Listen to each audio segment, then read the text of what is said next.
Hello dear students, a warm welcome to online English classes. And today's lecture is going to be very important for all classes and also for the students who are preparing for various competitive exams. So you are all requested to be very attentive in this video lecture. और आज हम discuss करने जा रहे हैं adjective clause. Clause क्या होता है ये हमने पहले वाली वीडियो में डिस्कस कर लिया है कि क्लॉज एक पार्ट होता है सेंटेंस का, ये मेन सेंटेंस नहीं होता। ये एक सेंटेंस में पार्ट होता है, इसका एक सब्जेक्ट होता है और एक इसकी फाइनाइट वर्ब होती है। और आज हम जो डिस्कस करने जा रहे हैं वो एडजेक्टिव क्लॉज है। एडजेक्टिव क्लॉज क्या होता है उससे पहले हम एडजेक्टिव को समझ लेते हैं कि एडजेक्टिव क्या होता है। एडजेक्टिव एक ऐसा वर्ड है, एक ऐसा शब्द है जो किसी भी नाउन या प्रोनाउन की विशेषता बतलाता है। जैसे इंटेलिजेंट बॉय, तो बॉय की विशेषता क्या है कि वो इंटेलिजेंट है, और बॉय क्या है, एक नाउन है, तो ये नाउन की विशेषता है कि वो इंटेलिजेंट है, इसलिए एडजेक्टिव हुआ। टॉल मैन, अब टॉल मीन्स लंबा, मैन इज़ अ नाउन और उसकी विशेषता ये है कि वो लंबा है। Beautiful girl, here beautiful is an adjective and girl is a noun. तो इस प्रकार से एडजेक्टिव किसी भी नाउन या प्रोनाउन की विशेषता बतलाता है, वो उसको क्वालिफाई करता है। यही सेम फंक्शन होता है एक एडजेक्टिव क्लॉज का एक सेंटेंस में कि वो अपने से पूर्व की नाउन या प्रोनाउन की विशेषता बतलाता है। This clause works as an adjective in a sentence and it qualifies a noun और pronoun. It is known as a relative clause also, इसको हम रिलेटिव क्लॉज भी कहते हैं। एक सेंटेंस देखिए, she is the girl who qualified this exam. ये वो लड़की है। अगर हम इसका सबऑर्डिनेट क्लॉज जो है वो छिपा लें तो इसका मीनिंग बिल्कुल क्लियर सा समझ में नहीं आ रहा कि शी इज़ द गर्ल। भाई कौन सी गर्ल? अब उस गर्ल की क्या विशेषता है, वी डोंट नो। लेकिन हमने अगर ये कह दिया हु क्वालिफाइड दिस एग्जाम, जिसने ये एग्जाम क्वालिफाई किया है, तो अब सेंटेंस समझ में आ रहा है कि ये लड़की वो है जिसने एग्जाम क्वालिफाई किया है। तो यहाँ पर जो हु क्वालिफाइड दिस एग्जाम है ये एक सबऑर्डिनेट क्लॉज है, और गर्ल जो है this is a noun, girl is a noun, और हु क्वालिफाइड दिस एग्जाम ये सेंटेंस हमें बता रहा है इसकी विशेषता गर्ल की, और गर्ल क्या है, अपने आप में एक नाउन है। इस नाउन की विशेषता है कि उसने एग्जाम को क्वालिफाई किया है। इसीलिए ये जो हमारा एग्जाम्पल है इस सेंटेंस में, ये एग्जाम्पल है एडजेक्टिव क्लॉज का। In the second example, the man who is wearing a red hat is my brother. अब the man is my brother, ये क्या है, एक मेन क्लॉज है। भी आदमी मेरा भाई है। अब कौन सा आदमी, उसकी क्या विशेषता है? तो man is here a noun, man is a noun, and who is wearing a red hat, who is wearing red hat, here man is a noun, who is wearing red hat. अब उसकी विशेषता ये है, ये वाली, कि who is wearing a red hat, कि जिसने क्या डाल रखा है, रेड हैट डाल रखा है, वो मेरा भाई है। अब उस मैन की विशेषता है कि उसने रेड हैट डाल रखा है, इसलिए this is also an example of adjective clause. Clause हम पहले ही डिस्कस कर चुके हैं, एक बार फिर बता रहा हूं। Clause is a part of a sentence. Clause एक सेंटेंस में पार्ट होता है, ये मेन सेंटेंस नहीं होता। तो ये क्या कर रहा है, इसको क्वालिफाई कर रहा है, इसका ये टाइप है। और फर्स्ट टाइप जो आज हम डिस्कस कर रहे हैं दैट इज एडजेक्टिव क्लॉज। और ये टाइप जो है एडजेक्टिव क्लॉज का एग्जाम्पल है। क्यों है? क्योंकि मैन इज ए नाउन, और उस नाउन की विशेषता क्या है, ये सेंटेंस बता रहा है। पहले में गर्ल नाउन है हमारे पास, और गर्ल की विशेषता है कि उसने एग्जाम को क्वालिफाई किया है। इन the second sentence man is a noun, और उसकी क्या विशेषता है कि उसने रेड हैट डाल रखा है। तो ये these two examples are the examples of adjective clause. Very good. Not, ध्यान रखिए, this clause begins with relative pronouns और रिलेटिव एडवर्ब्स। अब इस सेंटेंस की जो शुरुआत होती है, जैसे हमने इस सेंटेंस को यहां से शुरू किया, इस क्लॉज को, तो शुरुआत में क्या रखा है, who. In the next sentence also clause की बिगिनिंग हु से हो रखी है। तो कहने का अर्थ यह है कि कोई भी एडजेक्टिव क्लॉज जो होता है वो रिलेटिव प्रोनाउंस या रिलेटिव एडवर्ब्स से शुरू होता है। इन द नेक्स्ट स्लाइड हम देखते हैं कि रिलेटिव प्रोनाउंस और रिलेटिव एडवर्ब्स कौन कौन सी होती हैं। रिलेटिव प्रोनाउंस जो होते हैं वो 5 होते हैं, who, whose, whom, which and that. Who, whose, whom, which and that, these are relative pronouns. और रिलेटिव एडवर्ब्स कौन से होते हैं, when, where, why and how, ये हमारे एडवर्ब्स होते हैं। अब थोड़ी सी आपको प्रॉब्लम लग रही होगी कि प्रोनाउन और एडवर्ब्स, इनमें क्या डिफरेंस है। प्रोनाउन जो होता है वो नाउन की जगह काम करता है, और एडवर्ब जो होता है वो किसी भी वर्ब की विशेषता बतलाता है, या एडजेक्टिव की विशेषता बतलाता है, या किसी दूसरे एडवर्ब की विशेषता बतलाता है। वो एडवर्ब्स होते हैं। आगे सेंटेंस में मैं और आपको अच्छे से समझाता हूँ, बताता हूँ कि दिस इज द बॉय, ये वो लड़का है। हियर बॉय इज नाउन, और हु हमारा रिलेटिव प्रोनाउन है। इसका मतलब सीधा सा है, who is a relative pronoun. Who relative pronoun है। The students who work hard, अब स्टूडेंट्स इज नाउन, ये भी नाउन है हमारी। Who work hard get success, वो विद्यार्थी जो हमेशा मेहनत करते हैं वही सफल होते हैं।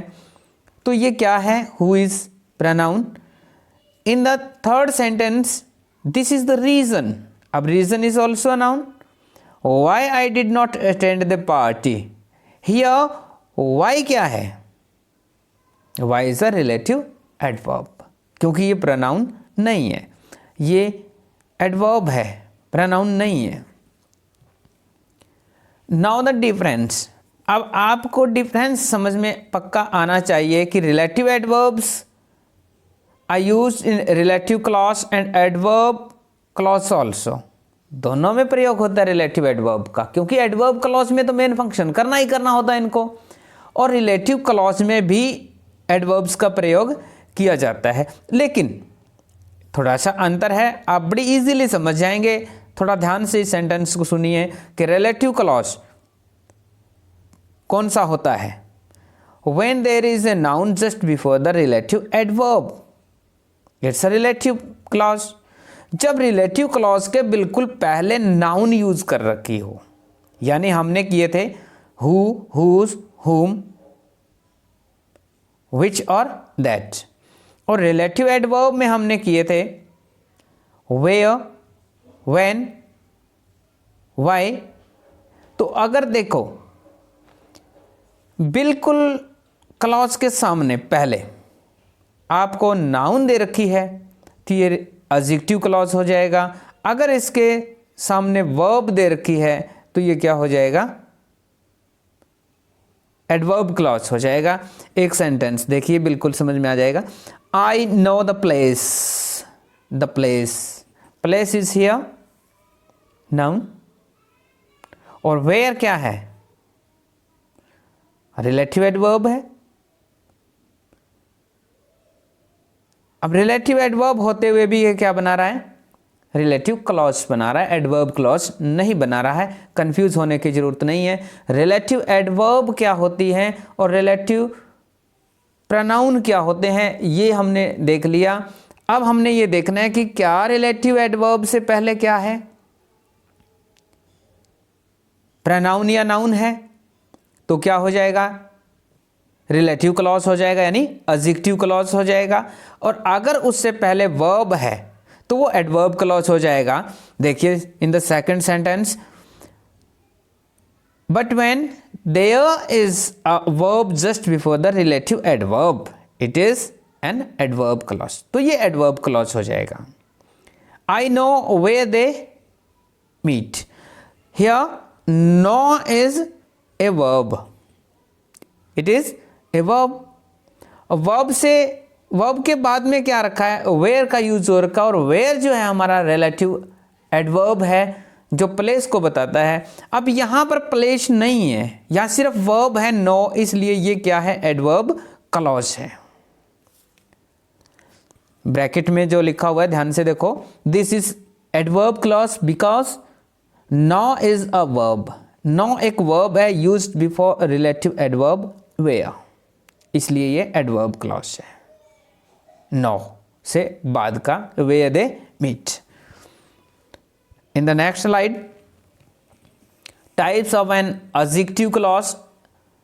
एडजेक्टिव क्लॉज और रिलेटिव क्लॉज में कोई डिफरेंस नहीं है, ये दोनों एक ही क्लॉज के नेम है। एडजेक्टिव को ही रिलेटिव कहते हैं, रिलेटिव को ही एडजेक्टिव कहते हैं। अब रिलेटिव क्लॉज इसको क्यों कह देते हैं? क्योंकि इसमें रिलेटिव प्रोनाउन और रिलेटिव एडवर्ब्स का प्रयोग होता है, इसलिए इसको रिलेटिव एडवर्ब भी कहा जाता है, रिलेटिव क्लॉज भी कहा जाता है। इसमें कंफ्यूजन की कोई गुंजाइश ना समझें। कितने प्रकार का होता है?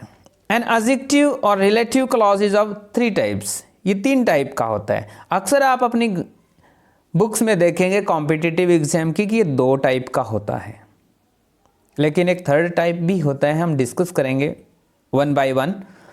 Defining, non defining. सबसे पहले डिफाइनिंग और नॉन डिफाइनिंग क्लॉज का डिफरेंस समझ लो। It defines the noun. जो डिफाइनिंग क्लॉज होता है वो नाउन को डिफाइन करता है, उसकी विशेषता बतलाता है, उसको परिभाषित करता है, उसकी परिभाषा देता है। लेकिन नॉन डिफाइनिंग क्लॉज क्या होता है? जैसा इसके नाम से ही पता चल रहा है कि ये कोई डिफाइन नहीं करता किसी नाउन या प्रोनाउन को। It does not give any extra information about the noun और प्रोनाउन। जो पहले से यूज की हुई नाउन या प्रोनाउन होती है उसकी कोई विशेषता ये नहीं बतलाता, उसके बारे में कोई एक्स्ट्रा जानकारी नहीं देता। लेकिन जो नॉन डिफाइनिंग क्लॉज है ये क्या करता है? एक्स्ट्रा इंफॉर्मेशन प्रोवाइड करवाता है।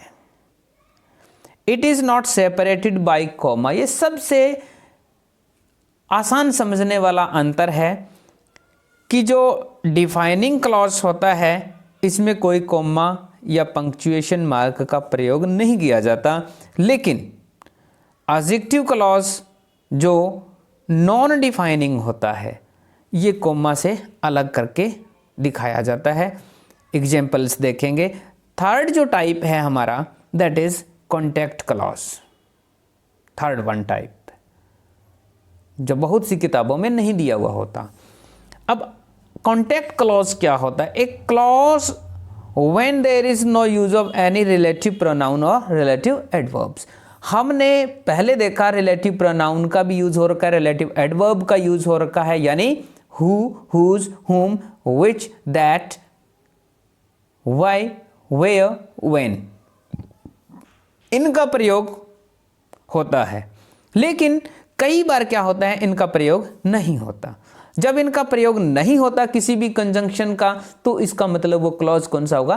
कॉन्टेक्ट क्लॉज होगा। एडजेक्टिव का ही टाइप है, adjective contact clause, adjective defining, adjective non defining and adjective contact clause. This is the book, I want it, यहां क्या होना चाहिए? विच आई वॉन्ट इट, लेकिन रिलेटिव प्रोनाउन इज मिसिंग, वो गायब है यहां से, इसलिए contact. The library doesn't have the book I want, इस लाइब्रेरी में वो किताब नहीं है, कौन सी भाई? जो मुझे चाहिए है, विच आई वॉन्ट। तो which is missing in these two sentences, that's why this type of clause is known as contact clause. Here in the above sentences relative pronoun has been removed, so they are examples of contact clause. All contact clauses are examples of defining clause. ये ध्यान रखना, जो contact clause होते हैं वो सारे के सारे defining में आते हैं, नॉन डिफाइनिंग में नहीं आते। अब हम डिफाइनिंग और नॉन डिफाइनिंग के सेंटेंसेस भी देखते हैं। अब डिफाइनिंग हमारी समझ में आ गया। पहले ही क्या होता है डिफाइनिंग? डिफाइनिंग एक ऐसा क्लॉज होता है जो डिफाइन करता है किसको? अपने से पूर्व, एंटीसीडेंट। एंटीसीडेंट मीन्स पहले की, क्या? नाउन और प्रोनाउन को। जैसे आई नो द मैन हुम आई मेट यस्टरडे, मैं इस आदमी को जानता हूं। कौन से आदमी को भाई? जो आदमी मुझे कल मिला था। Whom, whom is here relative pronoun, man के लिए ही प्रयोग हुआ है whom. People who take physical exercise live longer, वो लोग जो फिजिकल एक्सरसाइज लेते हैं, करते हैं, वो ज़्यादा दिन तक जिंदा रहते हैं। अब पीपल इज नाउन, नाउन है पीपल, इसलिए उसकी विशेषता क्या है कि वो फिजिकल एक्सरसाइज करते हैं। जो लोग, वो लोग कौन? जो लोग। तो here this is relative pronoun. Then this is the book which I was searching, which I was searching, book कौन सी भाई? जो मैं सर्च कर रहा था।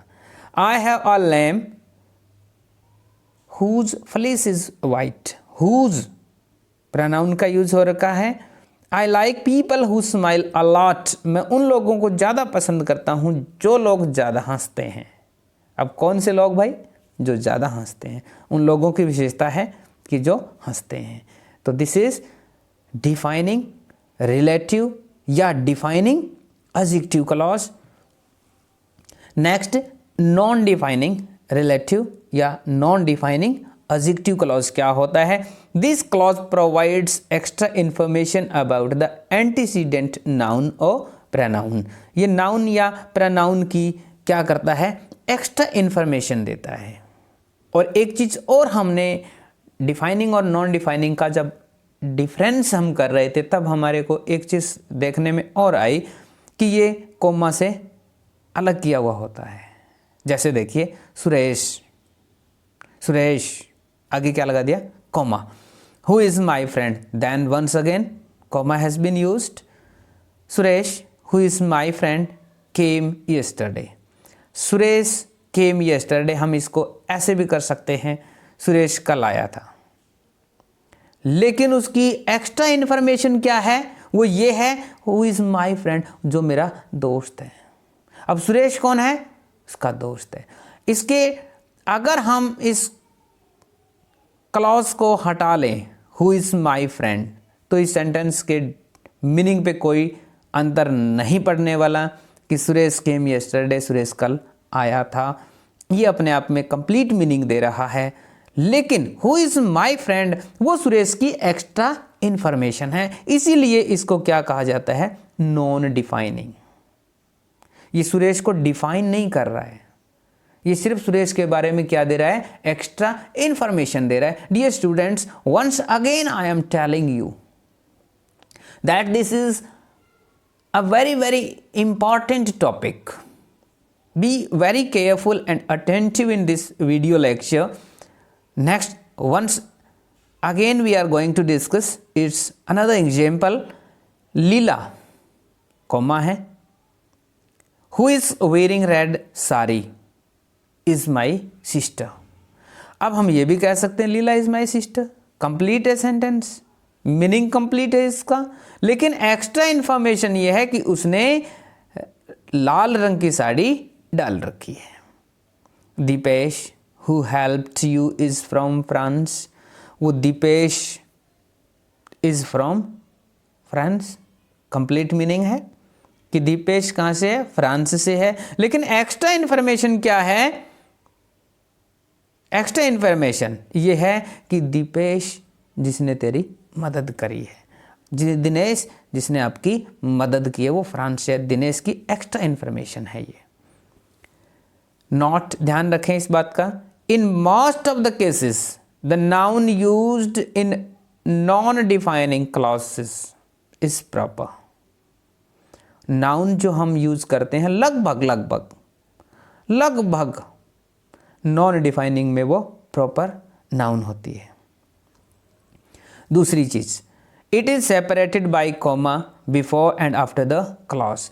क्लॉज से बिल्कुल पहले भी क्या होता है, इसमें कॉमा होता है। इन द फर्स्ट सेंटेंस देख लेते हैं हम, और बिल्कुल आफ्टर बाद में भी क्या होता है, कॉमा होता है। तो देखिए हियर सुरेश कॉमा लगा रखा है, हियर फ्रेंड यहाँ भी कॉमा लगा रखा है, दोनों को क्या कर रखा है, कॉमा से अलग कर रखा है। क्लॉज कॉमा के अंदर बंद है, इसलिए ये नॉन डिफाइनिंग रिलेटिव क्लॉज या नॉन डिफाइनिंग एडजेक्टिव क्लॉज का एग्जाम्पल है। Exercise, a very very important exercise for this lecture. Identify the adjective clause in the following sentences. ये आपने करनी है, क्योंकि हमने adjective clause क्या होता है ये कर लिया, adjective क्या होता है ये कर लिया, adjective clause के types क्या होते हैं वो कर लिए, relative एडवर्ब्स और रिलेटिव प्रोनाउंस जो एडजेक्टिव क्लॉज में यूज होती हैं वो कर लिए हैं हमने। तो आपने इसमें एडजेक्टिव क्लॉज को छांटना है।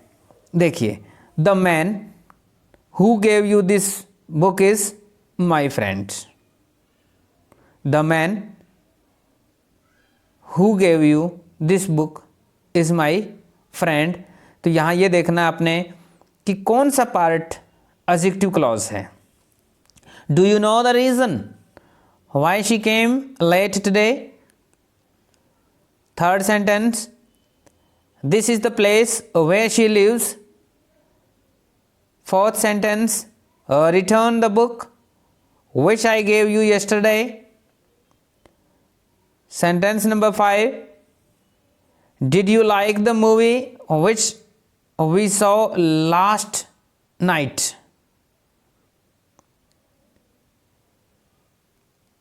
I have a dog whose fleece is white. This is the reason why she does not leave you. I poured him a glass of milk which he drank at once. ये sentences आपने exercise के लिए करने हैं। ये देखना है कि कौन सा पार्ट एडजेक्टिव क्लॉज है। In this video we have discussed adjective clause, what is an adjective, what is a clause, what is the main function of a clause, what are the types of clause, what is relative pronoun or relative adverbs which are used in adjective clause. I think आपको अच्छे से समझ में आ गया होगा adjective clause. यदि किसी को नहीं समझ में आया तो एक बार कमेंट सेक्शन में लिख दें. Thanks for watching.